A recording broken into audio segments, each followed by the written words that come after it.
Hello everyone, good morning. Welcome to your cuties video. আজ ভিডিওটা শুরু করছি এভাবে। তো চলো এরপর পুরো ভিডিওটা তোমরা দেখতে থাকো। সেদিন যে গাছগুলো লাগানো হলো সবগুলো বেরিয়ে গেছে, কিছু কিছু মাঝে আছে যেগুলো বেরোয়নি। ব্রেকফাস্ট করতে বসে গেছি। মা আর বাবা চলে গেছে মন্দিরে নিজেদের কাজে, আমি ব্রেকফাস্ট করি। তো চলো খেয়ে নিই, তারপর আসছি। মার ছাড়ু মেরে ছিটিয়ে বিদে কর, যত আছে নগরা সবে ঠ্যাংরা মেরে ঘর থেকে দূর কর। এখন সকালে উঠে শুধু একটাই চিন্তা, তোমাদের সাথে নতুন আর কি শেয়ার করব আমি। এই চিন্তা করতে করতে অনেকটা টাইম চলে যায়। টুকু ঘরটা গোছাবো, কারণ ওই যে দাদা জন্মদিনের জন্য যেগুলো টাঙিয়েছিলাম এগুলো সব সরাবো, রাখবো। আর একটু ঘরটাকে ছাড়া পোছা করব।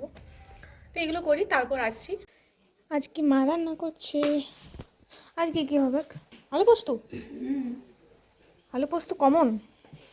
আলু পোস্ত, মুগের ডাল, বেগুন ভাজা, পাঁচমিশালি চাটনি, আতাবের ভুগি। আলু পোস্ত কমন, আলু পোস্ত ছাড়া ভালো লাগে না। রান্নার মাঝে চলে গিয়েছিলাম কোন তেল আনতে।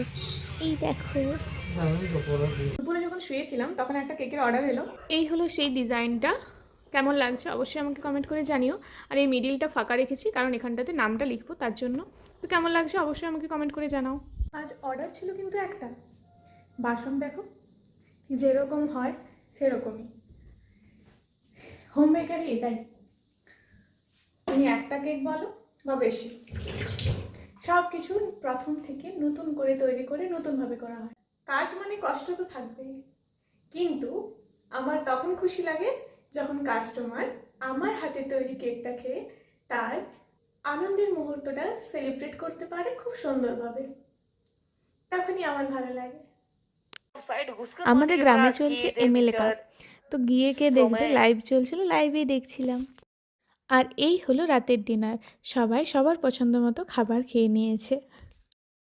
ঘুমানোর আগে চুলটা তো ভালোভাবে বাঁধতেই হবে, তাই সব কাজ কমপ্লিট হওয়ার পর চুলটা ভালোভাবে আঁচড়ে নিলাম, তারপর শুয়ে পড়েছিলাম। তো আমার সব কাজ কমপ্লিট, এবার আমি শুয়ে পড়বো। তো চলো আজকের ভিডিওটা এই পর্যন্ত, দেখা হচ্ছে নতুন কোনো ভিডিওতে। টাটা।